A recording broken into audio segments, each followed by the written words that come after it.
right, moving on. I want to talk about Instagram. I'm on it, you're on it too, with the author of No Filter, the inside story of how Instagram transformed business, celebrity, and our culture.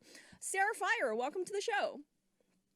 Thank you for having me. Hey, look, obviously, so many of us are on Instagram. What would you say is the biggest way Instagram has changed our lives?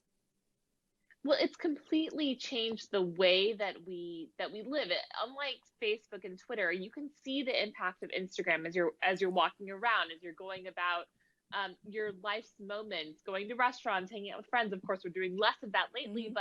but the fact that we are so focused now on curating our personal brand, our visual brand, and thinking about with every activity we do, what is this going to look like on Instagram? That has really been so crucial with this product.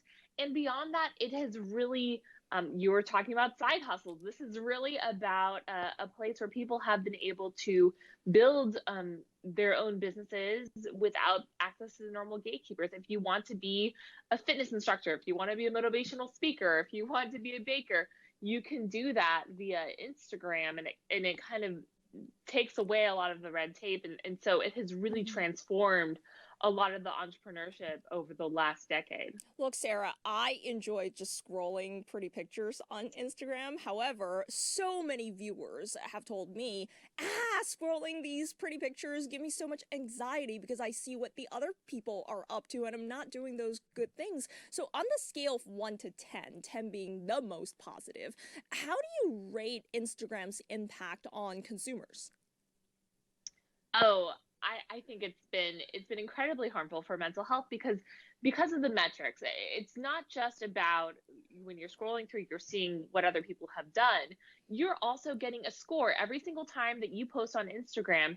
You're looking at how many likes you got, how many comments you got, how many followers you got as a result of that post, and that trains you with each post what works and what doesn't. And suddenly we're all anxious. Suddenly we all know how to do something Instagrammable, think that our lives aren't Instagrammable, and we're comparing ourselves to people who are professionals or to people who spend a lot more time curating their images, and that is really can be extremely harmful for mental health. And so part of what I try to do in my book is unmask a lot of these behind the scenes mechanisms, how we're measured, how the algorithm works, um, and not just do it in a how-to way, but bring you behind the scenes with the people who are actually making these decisions and the trade-offs and how they fit into Instagram's business plan.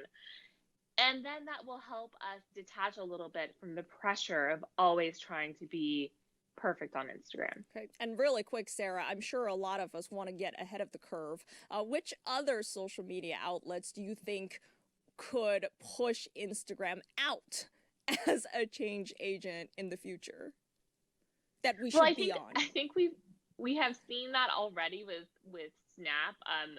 Instagram was always a place full of that anxiety we're talking about, and Snapchat started off really as a reaction to Instagram, as a place where you could go and what you could create would disappear.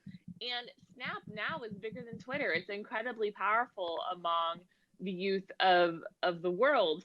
And TikTok, TikTok has taken the world by storm, especially during the pandemic. It is lighthearted. It is video based. It's really easy to become part of a trend there, or part of a meme, and it is possible for anyone to go viral. There's less of a consistency that you need on Instagram. And so I think that I think a lot of these social networks that end up um, hurting Instagram or end up taking attention away from Instagram are those that allow us to escape from the things that we hate the most about Instagram. Well said. Sarah, thank you for being here. Thanks for having me. Yep.